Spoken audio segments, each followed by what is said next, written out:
Hello everyone. तो आज हम जो पेपर डिस्कस कर रहे हैं वो C S I R U G C NET J R F जून 2011 का केमिकल साइंस का जो पेपर है वो आज हम डिस्कस कर रहे हैं आपके साथ। इसका जो पार्ट ए है इसमें 20 क्वेश्चन आते हैं और वो जनरल एप्टीट्यूड से आता है। पार्ट बी से इसका केमिकल साइंस के क्वेश्चन रिलेटेड होते हैं। तो फर्स्ट क्वेश्चन को हम डिस्कस करते हैं। 21 नंबर का question. According to crystal field theory Na2+ can have two unpaired electron in. Crystal field theory जो कोऑर्डिनेशन केमिस्ट्री के अंदर आती है वहाँ पर आपको ये बताना है कि टू अनपेयर्ड इलेक्ट्रॉन Na2+ के अंदर किस किस ज्योमेट्री के अंदर पॉसिबल है। तो इसके सॉल्यूशन में जाने से पहले आपको ये देखना पड़ेगा कि Na2+ होता है या निकल का जो इलेक्ट्रॉनिक कॉन्फ़िगरेशन जो होगा वो क्या होगा। तो यहाँ पर हम सबसे पहले देखेंगे निकल का इलेक्ट्रॉनिक कॉन्फ़िगरेशन जो कि होता है 3d8 4s2। और 3d8 4s2 को हम इस टाइप से फिलअप कर सकते हैं। और जब 2+ की बात करेंगे तो यहाँ के 4s2 में से 4s के अंदर से 2 इलेक्ट्रॉन बाहर निकल जाएंगे तो 4s वाला भी ऑर्बिटल जो होगा वो खाली हो जाएगा।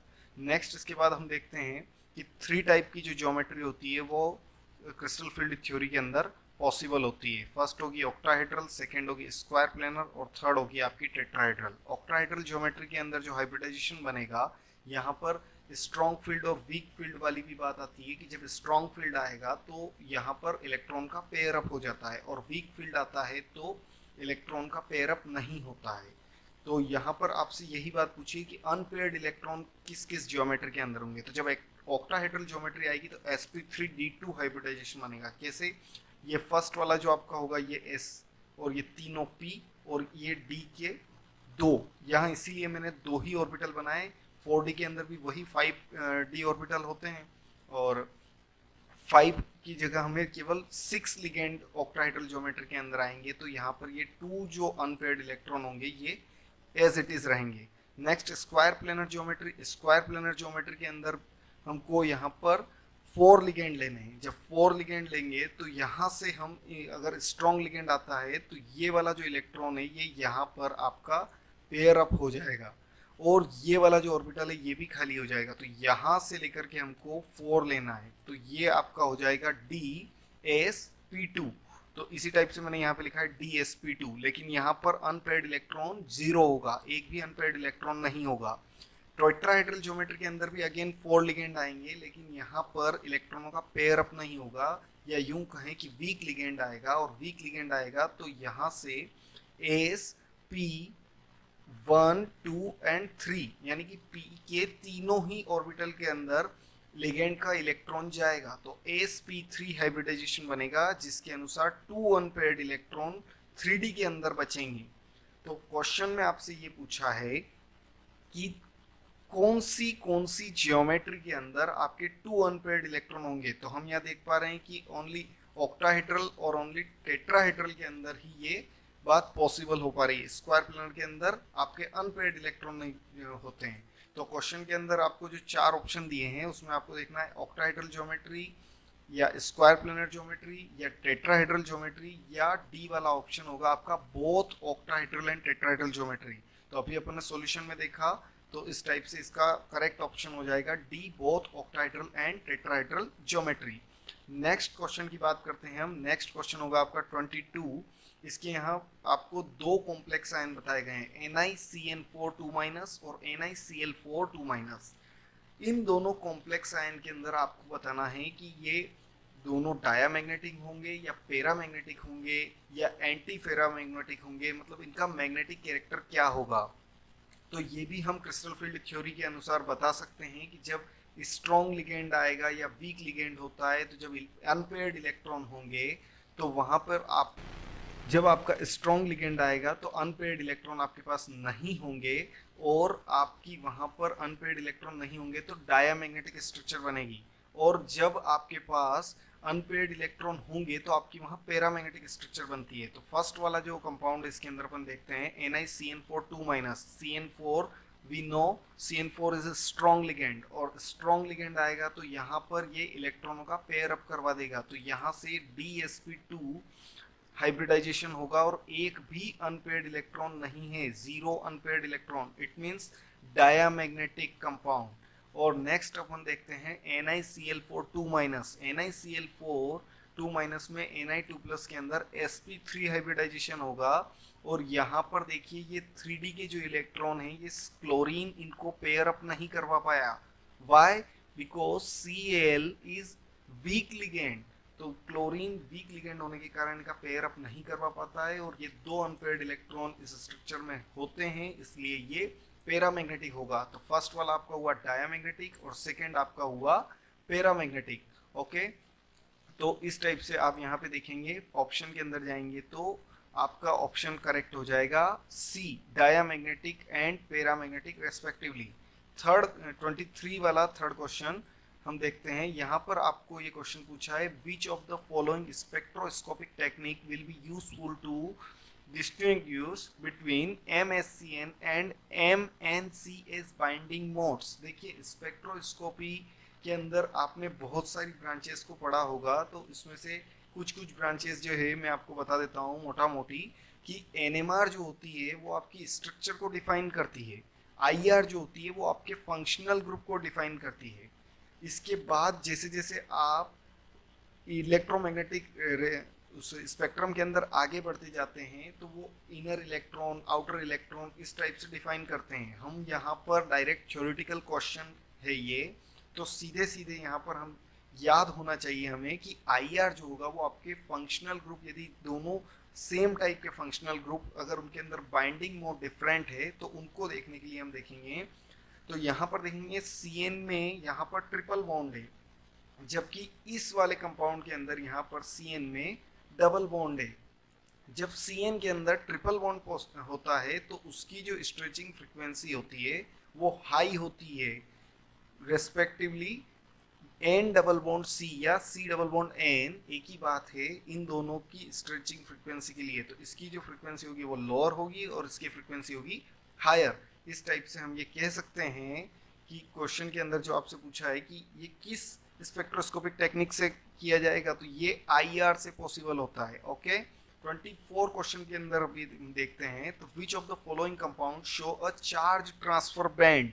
अब जब चार्ज ट्रांसफर बैंड देखना है तो यहाँ पर हम ये देखेंगे कि ये अगेन आपका कोऑर्डिनेशन केमिस्ट्री से क्वेश्चन आया है। देखिए कोऑर्डिनेशन केमिस्ट्री एक बहुत ही इंपॉर्टेंट टॉपिक बन जाता है आपका CSIR UGC नेट के अंदर। तो यहाँ पर आपको चार्ज ट्रांसफर बैंड देखने के लिए सबसे पहले आपको ये देखना है कि मेटल जो होनी चाहिए ना वो हायर ऑक्सीडेशन स्टेट में होनी चाहिए। चार्ज ट्रांसफर बैंड क्या होता है थोड़ा सा आपको बता देते हैं। चार्ज ट्रांसफर बैंड के अंदर लिगेंड टू मेटल या मेटल टू लिगेंड किसी भी टाइप से इलेक्ट्रॉन जब एक दूसरे के अंदर जाएंगे तो उसको अपन कहेंगे चार्ज ट्रांसफर स्पेक्ट्रा। तो charge transfer spectra are possible due to transfer of electron from ligand to metal. तो इसके सॉल्यूशन पे चलते हैं अपन। सॉल्यूशन के अंदर देखते हैं, ये आपका सॉल्यूशन यहाँ पे देखिए चारों कंपाउंड आपको मैंने बताया, lanthanum nitrate, ceric ammonium nitrate, manganese acetate और कॉपर सेकेंड सल्फेट पेंट्राहाइड्रेट। देखिए अब यहाँ पर क्या होगा कि जहाँ पर मेटल हाई ऑक्सीडेशन स्टेट में होगा अथवा लिगेंड जो होगा उसकी रिड्यूसिंग प्रॉपर्टी अगर ज़्यादा होती है तो वहाँ पर आपको ये चीज़ देखने को मिलेगी, क्या, चार्ज ट्रांसफर स्पेक्ट्रा। तो ये केवल एक ही जगह पे हो रहा है और वो होगा हमारा बी वाले ऑप्शन के अंदर। क्यों होगा? देखिए जब सेरिक अमोनियम नाइट्रेट होगा तो इसकी जो ऑक्सीडेशन स्टेट होगी वो 4+ होगी। बाकी के जो कंपाउंड आपको चारों ऑप्शन के अंदर दिखाएं वहां पर इससे ज़्यादा हायर ऑक्सीडेशन स्टेट नहीं है। तो सबसे ज़्यादा हायर ऑक्सीडेशन स्टेट सी सेरिक की होगी और यहाँ पर C4+। तो ये इसलिए यहाँ पर ये कलर शो करता है सेरिक अमोनियम नाइट्रेट। ओके, तो इसका ऑप्शन हो जाएगा आपका बी वाला। ये भी एक थ्योरेटिकल क्वेश्चन है, केवल ऑक्सीडेशन स्टेट के निकाल के आप इसको सॉल्व कर सकते हैं, बहुत ही इजी क्वेश्चन। तो 24 भी हमारा हो गया। उसके बाद 25th क्वेश्चन को देखते हैं हम। 25th क्वेश्चन आपसे कह रहा है कि आपको 4 टाइप की स्पीसीज बताइए और इनकी VSEPR थ्योरी के अकॉर्डिंग इनकी स्ट्रक्चर को देख करके और आपको ये बताना है कि किन किन स्पीशीज या कितनी स्पीशीज के अंदर अनपेयर्ड इलेक्ट्रॉन यानी कि लोन पेयर है, सॉरी लोन पेयर आपके पास 2 लोन पेयर प्रेजेंस होने चाहिए। तो देखिए हम चार स्पीशीज बताइए, SF4, BF4 minus, xenon F4 और ICL4 माइनस। तो यहाँ पर हम देखेंगे ये चारों की मैंने स्ट्रक्चर बना दी है। यहाँ पे SF4 के अंदर हम देख रहे हैं तो यहाँ पर only one lone pair present है, और जब BF4 की बात करते हैं तो यहाँ पर कोई भी लोन पेयर प्रेजेंट नहीं है, जीरो लोन पेयर। लेकिन जीनोन F4 की बात करते हैं तो यहाँ पर जीनोन के पास दो लोन पेयर प्रेजेंट हैं, और बाकी के जो इलेक्ट्रॉन्स हैं ये एक एक फ्लोरीन से ये चारों चले गए। यहाँ पे इसका ऑक्टेट होता है तो ये चार इलेक्ट्रॉन तो इसके फ्लोरीन के साथ बनने में काम आ गए, और बाकी के बचे चार इलेक्ट्रॉन से दो लोन पेयर बना, एक दो इलेक्ट्रॉनों का एक लोन पेयर। तो यहाँ पर टोटल 4 इलेक्ट्रॉन है तो दो लोन पेयर बनेंगे। ओके, और नेक्स्ट इसके बाद देखते हैं अपन ICL4 माइनस। यहाँ पर भी एज इट इज, यहाँ पर ये देखिए माइनस का ये एक क्लोरीन से इलेक्ट्रॉन आया है, इसलिए Cl4 से 4 बॉन्ड जुड़ गए और यहाँ पे 2 लोन पेयर होंगे। तो इस टाइप से आप देख सकते हैं 2 लोन पेयर यहाँ पर भी प्रेजेंट है। आपसे यही क्वेश्चन में पूछा था कि इन चारों स्पीशीज में से कितनी स्पीशीज के अंदर 2 लोन पेयर प्रेजेंट है। तो हम यहाँ देख पा रहे हैं ये हमारे पास ये 2 स्पीशीज है, तो क्वेश्चन के अंदर 2 ऑप्शन जहाँ पे होगा वो आपका करेक्ट हो जाएगा। तो ये ए वाला ऑप्शन आपका करेक्ट हो गया। 25th क्वेश्चन भी हो गया। नेक्स्ट 26 क्वेश्चन को देखते हैं अपन। 26 क्वेश्चन बोल रहा है कि आप चारों सेंटेंस को पढ़ने के बाद फॉल्स स्टेटमेंट बताइए पोलैरोग्राफिक मेजरमेंट प्रोसीजर के आधार पे। देखिए पोलैरोग्राफिक मेजरमेंट प्रोसीजर ये एनालिटिकल केमिस्ट्री का क्वेश्चन है। एनालिटिकल केमिस्ट्री के अंदर पोलैरोग्राफिक टेक्निक जो होती है वहाँ पर हम एक डायग्राम देखते हैं, और उस डायग्राम के अंदर ये पता चलता है हमें कि O2 गैस जो सॉल्यूशन के अंदर होती है उसको रिमूव किया जाता है। किससे रिमूव किया जाता है? N2 और H2 से रिमूव किया जाता है। तो ये dissolve O2 in solution removed by N2 और H2। First option is correct. मैंने वापस एज इट इज ये ऑप्शन यहाँ लिखे हैं। और सेकंड ऑप्शन आपका है dropping mercury electrode is working electrode. बिल्कुल राइट बात है।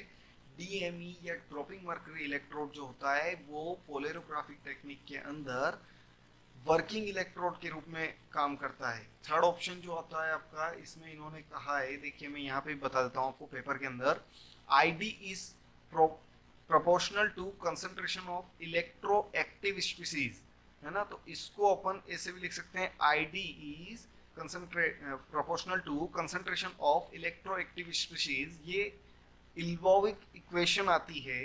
इल्कोविक इक्वेशन के अंदर यहाँ पर आप देख सकते हैं कि ID और इलेक्ट्रोएक्टिव स्पीशीज जो होती है वो एक दूसरे के प्रोपोर्शनल होती है। यदि ये क्वेश्चन में आपको कुछ भी प्रॉब्लम आ रही है तो एक बार पहले आपको एनालिटिकल केमिस्ट्री के अंदर पोलैरोग्राफिक टेक्निक को पूरा पढ़ लेना चाहिए। नेक्स्ट जो इसका थर्ड वाला ऑप्शन ये कह रहा है कि residual current is made zero by adding supporting electrolyte. तो यहाँ पर देखिए ये ऑप्शन में जो सपोर्टिंग इलेक्ट्रोलाइट जो होता है उसमें एड माइग्रेशन करंट जो होता है वो डिक्रीज। जब भी हम सपोर्टिंग इलेक्ट्रोलाइट को ऐड करते हैं तो माइग्रेशन करंट जो होता है वो डिक्रीज हो जाता है।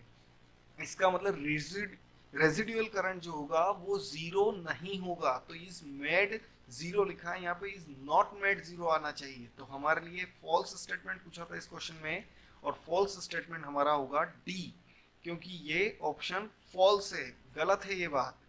27 क्वेश्चन के अंदर हम देखते हैं the ligand system present in vitamin B12 is. देखिए लिगेंड सिस्टम कौन सा वाला प्रेजेंट होता है विटामिन B12 के अंदर। तो देखिए यहाँ पे मैं आपको B12 की स्ट्रक्चर बता देता हूँ पहले। तो यहाँ पर ये जो CO है और इसके ऊपर जो ये पोरफायरिन रिंग टाइप की जो आपको स्ट्रक्चर दिख रही है ना, इसी स्ट्रक्चर को हम कोरिन रिंग टाइप का स्ट्रक्चर बोलते हैं। मतलब ये पोरफायरिन नहीं है, ये कोरिन रिंग टाइप की स्ट्रक्चर होती है। तो अगेन हम इसके अंदर पेपर के अंदर देखते हैं, 1 मिनट। तो यहाँ पर आपको 4 ऑप्शन बताएं कि कौन सा लिगेंड सिस्टम प्रेजेंट है विटामिन B12 के अंदर। तो यहाँ पर आपको 4 ऑप्शन दिए, पोरफायरिन, कोरिन और पेंथिलोसाइनिन और पेंथिलोसाइनिन, थाइलोसाइमिन, क्राउन ईथर। तो इसके सॉल्यूशन के अंदर हम देखते हैं यहाँ पे the structure of B12 is based on a corrin ring which is similar to the porphyrin ring formed in heme. ये हीम ग्रुप के अंदर जो पोरफायरिन रिंग जो प्रेजेंट होती है उससे थोड़ी सिमिलर होती है, लेकिन B12 के अंदर आपको याद रखना है ये कोरिन रिंग स्ट्रक्चर टाइप का लिगेंड होता है। नेक्स्ट इसके बाद इस क्वेश्चन का जो आंसर बनेगा आपका वो बनेगा आपका बी, तो यहाँ हम बी लगा देते हैं।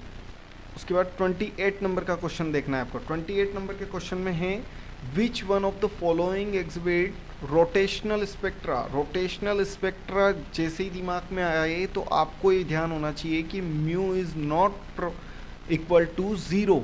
तो इसका जो हम चारों जो ऑप्शन है इसकी स्ट्रक्चर को देख लेते हैं। यहाँ पे जो mu is not rotational spectra के लिए क्या होगा, mu is not equal to zero. तो H2 के लिए जो होगा वो म्यू होता है ज़ीरो, N2 के लिए म्यू जो होता है वो ज़ीरो, CO के लिए म्यू ज़ीरो नहीं होता है और CO2 के लिए म्यू ज़ीरो होता है। अब ये कहाँ से निकला, इसके लिए आपको केमिकल बॉन्डिंग पढ़ना पड़ेगा। केमिकल बॉन्डिंग के अंदर भी ये बात आ सकती है, वहाँ पर भी आप इसका न्यू देख सकते हैं और रोटेशनल स्पेक्ट्रोस्कोपी के अंदर भी ये बात आती है, तो ये बात वहाँ पे डिफाइन हो जाएगी। उसके बाद हम देखते हैं क्वेश्चन नंबर 29। क्वेश्चन नंबर 29 के अंदर हम देखते हैं in Ziegler Natta catalysis the commonly used catalyse system is.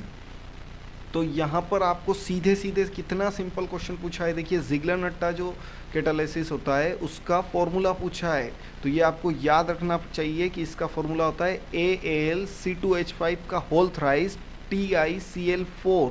इन दोनों को जब अपन जोड़ते हैं तो इसके अंदर आपका ज़िग्लर-नट्टा कैटालिसिस बनता है। तो इसका ऑप्शन, यह मैं 28 का ऑप्शन आपको बताना भूल गया, 28 का ऑप्शन आपका होगा CO। तो CO के अंदर आपका जो होगा वो न्यू ज़ीरो नहीं होगा, तो इसी के अंदर रोटेशनल स्पेक्ट्रोस्कोपी आप देख सकते हैं। और 29 का जो होगा ज़िग्लर-नट्टा कैटालिसिस, इसके अंदर AlC2H5 प्लस TiCl4 होगा। नेक्स्ट इसके बाद हम जो क्वेश्चन देखते हैं क्वेश्चन नंबर 30, ये आपका ऑर्गेनोमेटेलिक का से लिया गया क्वेश्चन है। Oxidation occurs very easily in case of. तो यहाँ पर आपको ये जो चारों कंपाउंड बताए हैं तो ऑक्सीडेशन किस में होगा, तो सबसे पहले आपको इसमें 18 इलेक्ट्रॉन रूल्स लगाना पड़ेगा।